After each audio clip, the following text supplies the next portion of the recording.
اعوذ بالله من الشیطان الرجیم بسم الله الرحمن الرحیم. ټولو افغانانو ورونو ته سلامونه او نیکې هیلې. الله هم خوشحاله آباد لره. افغانانو ورونو، اول خو دا دی چې زما خپل کوم فیسبوک پیج چې و هغه د مینځه تللی او دغه زما نوې پاڼه ده چې یو څو ځای کېږي، نو هغه زما مخکینی پیج چې و هغه د بده مرغه ما د لاسه ورکو او هغه په لکاو خلکو ما سره. خو بهرحال الله دې موږ او تاسو ته ژوندون راکړي، الله تعالی دې موږ او تاسو ته ډېر عمر راکړي. داسې به بیا نورې جوړې شي، نورې به جوړې شي. افغانانو ورونو، اول دا دی چې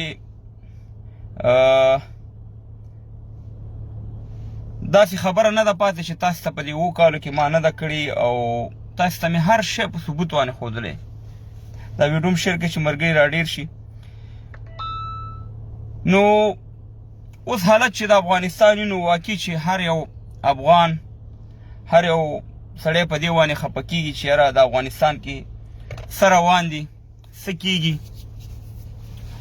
افغانانو ورونو، که تاسې زما مبارزه وګورئ 6 کاله مخکې، 7 کاله مخکې، 2 کاله مخکې، ما ډېرې نیوکې د افغانستان په حکومت کولې، په نظام باندې مې کولې. 95% زما نیوکې چې وي دا په نظام باندې وي.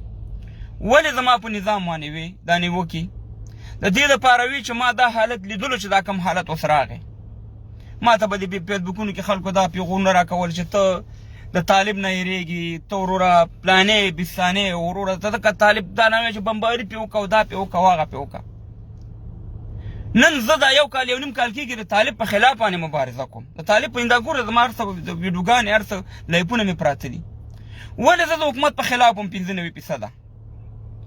ځکه چې حکومت که نن صحیح جوړ وی، نن به طالب حکومت ته زاري کوله چې راشه زه سره سوله کوم، راشه زه در سره دغه جنګ ختمول غواړم. په دغه حکومت کې ګوره، اول تاسې دا وګورئ چې د هر وزارت تاسې وګورئ چې په یو ورننوځي د یو قوم خلک به پکې. تاسې هر یو والي وګورئ ځان ته یو باچایي جوړه کړې په افغانستان کې.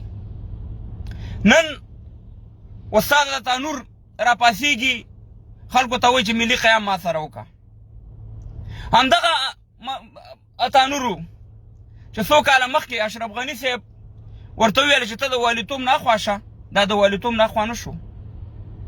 که چېرته دا په هغه وخت کې اخوا شوی وی، هر یو والي به بیا دا دغه منلی وی چې یاره واقعي د رئیس جمهور امر چې دی هغه باید موږ په سر سترګو ومنو. افغانانو ورونو، حکومتونه داسې نه کېږي چې څنګه موږ په افغانستان کې روان کړی و دا 18 کاله یا 19 کاله.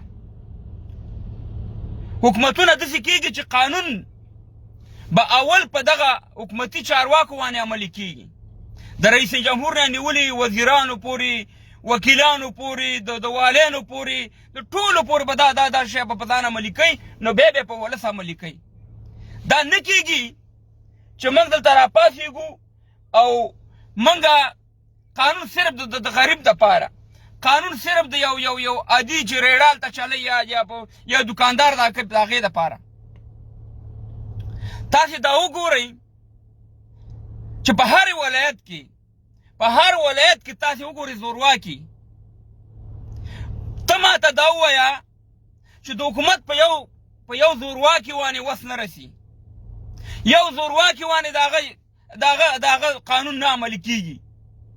والي چې هلته لاړ شي لکه بېادبي دې مافې لکه یو بوتل غونده کې معنا لري. ځکه دغه زورواکي، دغه ټوپک سالاران، دا غصبګر، دا پردي ایجنټان اصلي د افغانستان دشمنان دي. اصلي طالب دومره دشمن نه دی څومره چې دغه زورواکي او دغه جنګ سالاران او دغه دی. ما مخکې د دې خبرې وضاحت وکړو، زه د طالب په خلاف دا مبارزه کوم.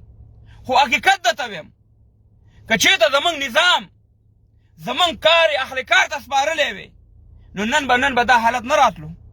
نن په دې باندې چې دا لړزان دی، په دغه جنګ سالارانو ټوپک سالارانو باندې دې سره د خپل بلډینګونو غم دی، دې سره د خپل سرمایه غم دی، دې سره زما د ملي اردو والا غم نشته. زه درته نن هم دا ویم، نن که نن هم په دې نظام کې کار اهلي کار ته وسپارل شي، موږ هېڅ هم دغه کولی، موږ انشاءالله بېرته خپل هر څه ترلاسه کولی شو. خو اوس هم تاسې وګورئ، اوس هم زه اشرف غني نه ملامته کوم.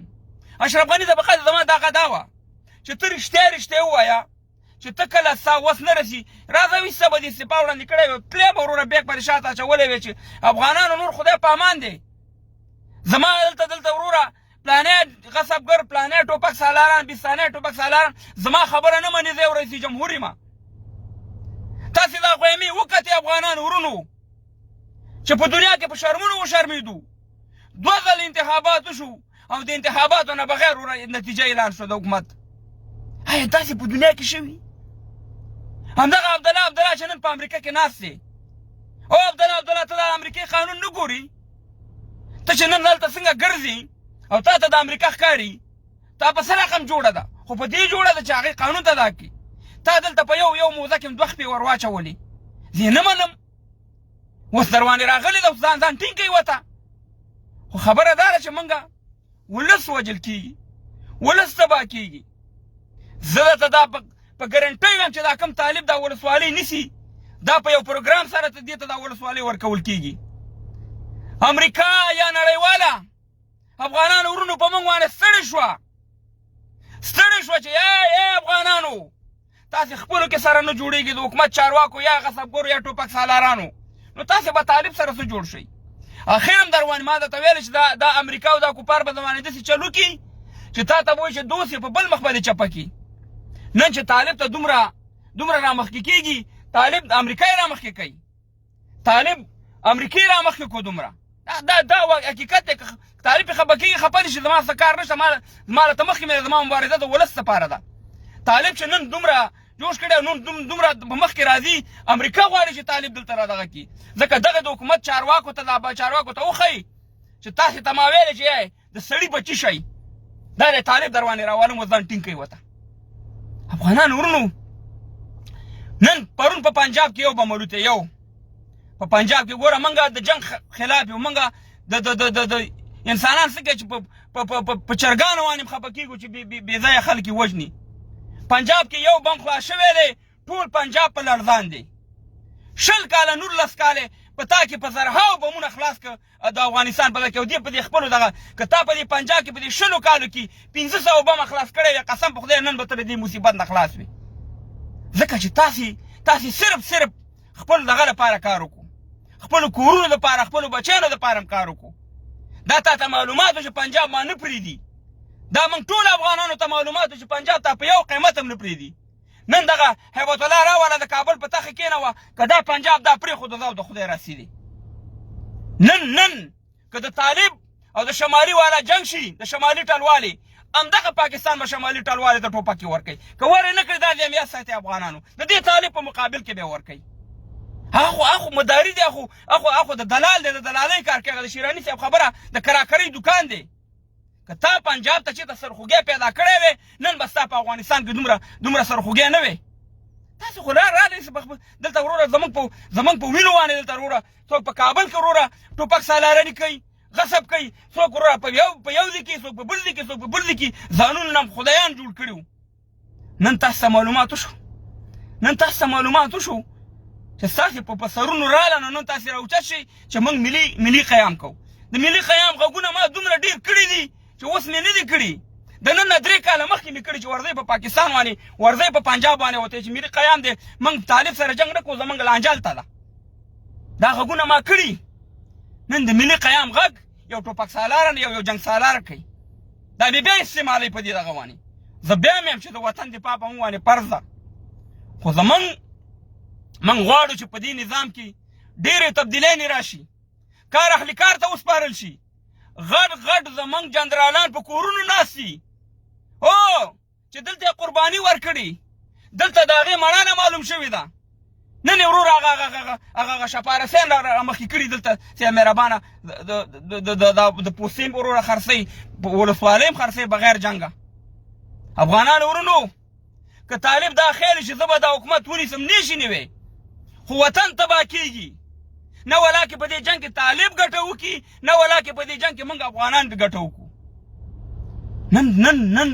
نن ما ته ډېر افسوس راځي زموږ افغانان او زه دا خبرم کوم چې د افغانستان خدا نخواسته دا نه کېږي د افغانستان سکوت د لرو بر افغانانو سکوت دی ولا چې دا پنجاب دروانې هغه نخري وکړي که خدا نخواسته کابل سکوت وکړو چې څنګه په د سواد نواله تر ملکان او باجوړ او دیر او وزیرستان کې یو شي سرپای مونږ کوونه نه کړو لکه په افغانستان کې هر شي بې عزتیانې درته در واړولي والله چې د ناموس بې عزتیانې یې واړولې ځوانان یې زموږ شهیدان کړه ملکان یې زموږ شهیدان کړه خلک یې ژوندي جاړ ورک کړه په ډالرو باندې خرڅ کړه هره لوبه د سره وکړه هره لوبه د سره بیا هم کوي که موږ چېرته یخ نشو او که چېرته موږ دا یو نشو افغانان ورونو نن اشرف غني صاحب او عبدالله صاحب تللی د امریکې ته موږ ویل ټیک ده خو تاسې دا دغه مه کوئ چې موږ سره به امریکا کومک وکړي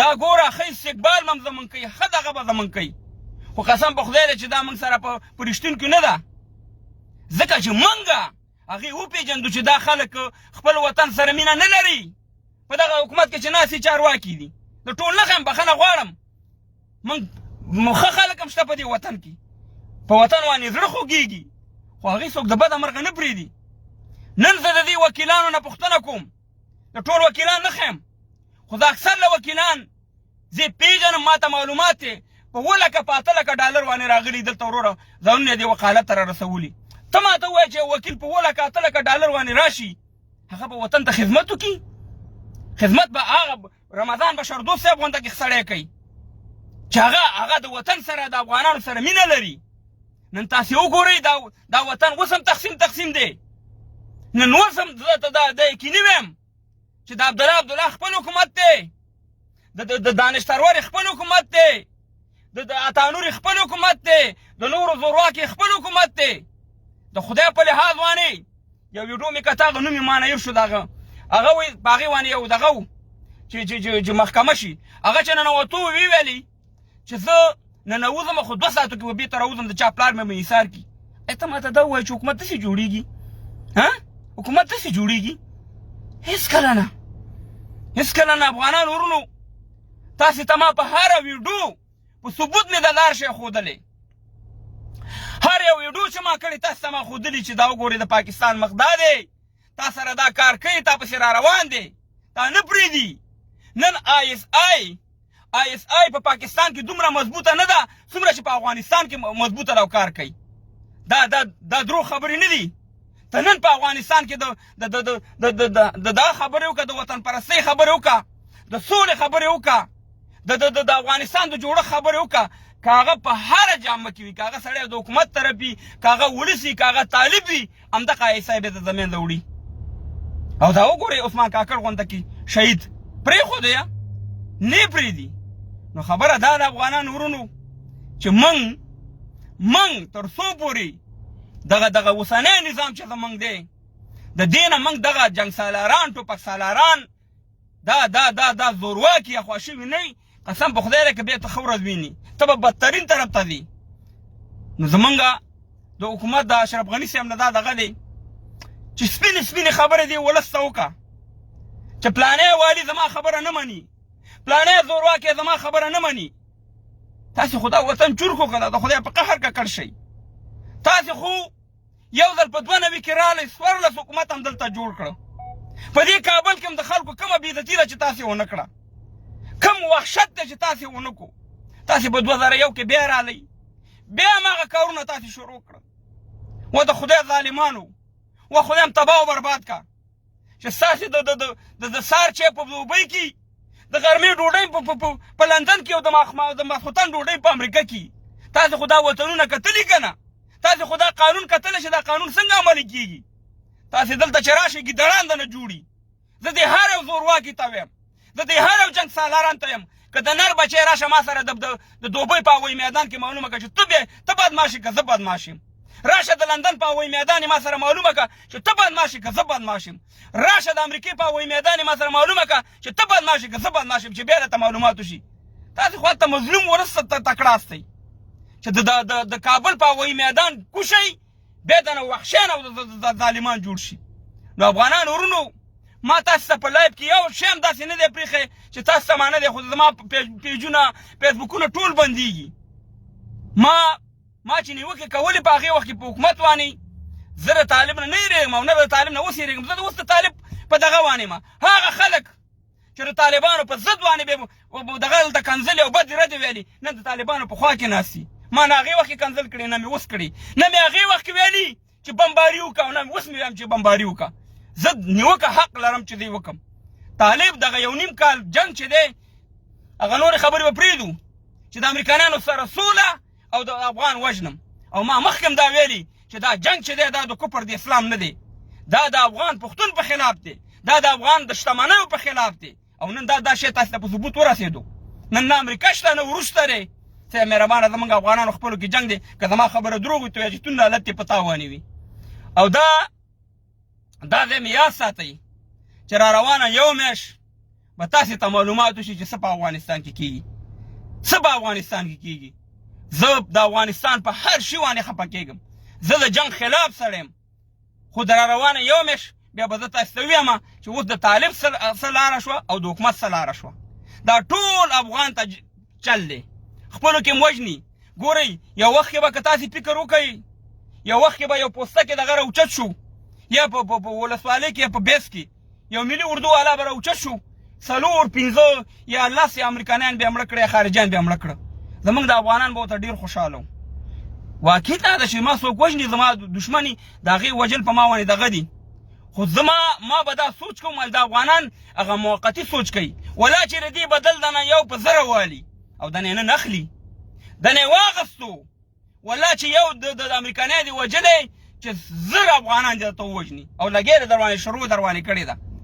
موږ هر کار موقتي، موږ خالي په پاکستان په تورخم کې 2 ډزې وکړله، پاکستاني دغه مخکې کو. نه ورونو، دا غلطه لاره ده. کومه پالیسي چې پاکستان د افغانستان په باره کې جوړه کړې، همدغه شانې پالیسي پکار ده چې وژنه مې که سوله کوي سوله ورسره کوم. نن په یو بم باندې پنجاب ټول لړزېږي. ته دا 20 کاله 19 کاله کېږي په تا کې بمونه الوځئ. تاسې دومره پالیسي جوړه نه کړه د پاکستان دپاره. نور افغانانو ما سره چې شی نشته دی د ویلو، او موږ همیشه د حق اواز اوچت کړی، په ولس مړه خوږېدلی. خو زه بیا هم په دې وانې زموږ او ستاسې ډېر زړه درد کوي. واقع په خارج کې ناست یو چې زموږ خویندې میندې یا زموږ افغانان ورون بیا د وروره د پاکستان مهاجر شي، بیا د ایران مهاجر شي. نو نور خو کوم موږ ته لاره نه ده پاره دی نه دا خلک چې په افغانستان کې ټول مړه شو. ځکه ایران کې مې په موټر کې سیزي، په موټر کې مې افغانانو ته اور ورچوي. په پاکستان کې مې چې یو ماشوم دی 18 کالو هغه اوبه وړې په سردریاب کې راوځي او بې غیرته بې ضمیره ګل خان د هغې هلته قبر ورته کني، هغه مړی درته نه پرېږدي افغانستان ته درته رالیږي. نو خبره دا ده. او هغه ایسیچو به هم کتلی، هغه بې غیرته ایسیچو چې دا ګیره ډکه ده، هغه د واره راځي او قبر بندې داسې نه کوي چې د دې معلومات وشي. دا دروغ و چې د ده پلار بیرغ سېدلی او دغه افغانستان بیرغ ته یې دغه کړې ده. دې خو چې هغه ګلخانانو ته دا وایم بې ضمیره ګلخانانو چې هغه انډیا در باندې ستاسې په هغه مدرسه باندې چې هغه دهشتګر هم پکې ټرېنینګ کول 300 یې درته په یو ورځ باندې مړ کړه، هماغه پیلوټ تاسې سره د کاپي چیم ورته انډیا ته دغه ورکړو او دلته موږ ته راځئ د انډیا پیغورونه راکوئ. که ضمیر در کې ورشي انډیا نه دغه والی چې بنګلادیش یې دنه واغستو، که غیرت در کې ورشي په انډیا نه بدل والی چې کشمیر یې دنه واغستو. تاسې راځئ دلته د افغانانو ته دغه پیغورونه ورکوئ. افغانان ورونو، موږ ته هېڅ لاره نه ده پاتې چې بیا موږ پاکستان ته مهاجر شو او یا ورور سره مهربانه ایران ته مهاجر شو. خپله پاکستانیان په دنیا کې مهاجر دي، 100 لکه پاکستانیان په دنیا کې مهاجر دي. دلته بې ضمیره ګل خان بې عقل راپاسېږي افغانانو ته دغه ستاسې 100 لکه مهاجر دي. څه دا 100 لکه افغان مهاجر چې پاکستانیان دي دا دې بوځه وطن ته، دا د سعودي نه او د دوبۍ نه یې دا پاکستانیان بوځه چې داسې دا ستا پاکستان د ګلي ګلزار دی. خو په ما باندې خو دې ته اور لګولی دی پنجابي دهشتګر ریاست. دا پاکستان دهشتګر د اسلام په ضد جوړ شوی هیواد، دا د مسلمانانو قاتل هیواد، دا د انسانانو قاتل هېواد. تاسې وکتئ چې په مدرسه کې کم کارونه نه کېږي. وګورئ داسې مدرسه کې که داسې کار په افغانستان کې وشو زموږ ملایان به ټول راپاڅېږي، په هماغه ورځ باندې به د افغانستان حکومت ختم وي. او تاسې وګورئ چې هغه غټ مفتي دا کار کړی. او زه درته دا په ګرنټۍ وایم چې دغه د پاکستان په مدرسو کې چې دغه مفتیان دي دغه ټول زه نه ښیم، دغه شانې مفتیان د ټولو ISI د دې نه دغه ډکې کړي ویډیوګانې او دغه شاګردانو سره دا کارونه کړي او ویډیوګانې چې ډکې کړي دي او ورته وایي چې لږ خبره وکړي همدغه ویډیو ورته ښیي. دا ISI دا ویډیو لیک کړه. دا ټول به درته شرمئ. دا ټول دغه شانې سیه مهربانه د دې ځای نه ننولي دي. خبره دا ده افغانانو ورونو چې زما خبرې همدغومره وي. زما دا پیج هم لایک ما سره بل پیج شته دی نه، همدغه یو پیج مې دی. او یو خبره ګلخانانو یاد مې ساتئ، زه دلته په انګلینډ کې اوسېږم، دلته ژوند کوم، ځای هر څه مې معلوم دی. دې زموږ افغانانو ته دا مه لیکئ چېره دلته راشه او هلته راشه. ستاسې د ټولو ګلخانان دلته نه دي، لاسم خلاص دلته راشئ چې زه ستاسې په دې انګلینډ کې د موټر پورې تړم او راکاږم او که نه هم راکاږم. ستاسې بدماشي او بله ورځ سفارت ته درغلی وم، د پاکستان سفارت ته یو ګلخان خو راغلی وی او ښکاره مې سفارت ته ویل چې دا د دهشتګردو سفارت دی، دا د پاکستان دهشتګرد ریاست سفارت دی. که د نر بچیان هستې تاسې خو مقابلې ته راشئ چې ستاسې زه بیا دا زور وګورم. دا په دوبۍ او په سعودي کې او په بل ځای کې کنځلې منځلې دا ډېره اسانه خبره ده. دا موبایل اوس ما سره پروت دی، 2.5 کنځلې به راته وکړم. نر هغه دی، پښتون هغه دی، افغان هغه دی چې مخامخ په مخامخ راشي. تاسې په مخامخ راشئ چې د انګلینډ کې ستاسې د افغانان څه حل جوړئ. لکه د ګیدړانو غوندې په کوټو کې ناست هستئ، کله د علي شاه مور پورې کنځلې وکئ، کله وروره بل پسې کنځلې وکئ، کله ایمال ولي خان پورې کنځلې وکئ، کله وروره د مشر محمود اچکزي پسې کنځلې وکئ، کله د باچا خان پسې کنځلې کوئ، کله افغانانو پسې کنځلې کوئ. ستاسې خو بل ادب نه دی زده. ستاسې نه پنجابیان، هندوان، سیکان، بیا هم ستاسې نه هغه یهود نسوارام ښه دي. ولاکې داسې کار وکړي افغان سره، کوم کار چې تاسې ماشوم افغان سره وکړو او هلته هم ښه خو هلته پرې نه ښودو. تاسې که زر کاله همدغه غلامیتوب د ISI د پنجابي وکئ، بیا به هم ټیټې سترګې همدغه دوبۍ، همدغه سعودي او همدغه پنجاب کې مزدوري کوئ، همدغه چوکیداري ستا نصیب ده. د مرګ د ورځې پورې به ګلخانه ته چوکیداري کوي، بل کار ولاکې وکړي. افغانانو ورونو زه به اوس لایف راځم، ځکه زما دا پیج بند و، لایف نه و. زه به انشاءالله لایف هم راځم. زه خپله مبارزه نه بندوم، زه خپله مبارزه خو تاسو ته ما نه ویلې چې ما تاسو ته یو شی هم نه دی پرېښی. یعنې داسې خبره نه ده پاتې چې تاسو ته په ثبوت باندې ما نه ده رسولې او تاسو ته مې ویلې چې دا کار کېږي، دا کار کېدو والا دی. نو دغه الله دې وکړي چې اشرف غني صاحب بېرته راتګ سره زموږ نظام کې ډېر وزیران بدل شي، ډېر جنرالان بدل شي. زه خو دا خبره مې شپږ کاله مخکې هم کړې ده او نن یې بیا کوم. 10,000 ملي اردو والا، 10,000 ملي ځوانان دا ځان سره ساتم. طالب سره زما کار نشته، طالب خپل کار کوي. زما صرف کار زورواکو سره، جنګ سالارانو سره، څوک چې قانون نه مني، څوک چې د اشرف غني صاحب امر نه مني، کا والي، کا قمانداني، کا زورواکی وي، بله ورځ یې وروره جیب پورې تړم او راکاږم. ته ګوره چې دا نظام کېږي که نه صحیح کېږي. چې ما په لکاو وژني، ما ذلیلکې، د دې نه ښه ده چې یو 200-300 دغه زورواکان او د جنګ سالاران مردار شي. دغه مشکل جوړ کړی. په الله هم سپارم، الله هم خوشحاله آباد لره. انشاءالله بیا هم د سره لایف کې راځم، بیا هم راځم. د خپل وطن، د خپل د درې رنګه بیرغ سره به انشاءالله موږ هم دا مینه جاري ساتو. دا زموږ ایمان، زموږ هر څه معلوم دي او موږ خپله مبارزې ته انشاءالله دوام به ورکوو. په الله هم سپارم، ښه وخت ولرئ. بیا به هم انشاءالله راځم، بیا به هم راځم. خوشحاله آباد اوسئ او دا زما پیج لایک کړئ. افغان ګریټ، زما سره بل پیج نشته. خدای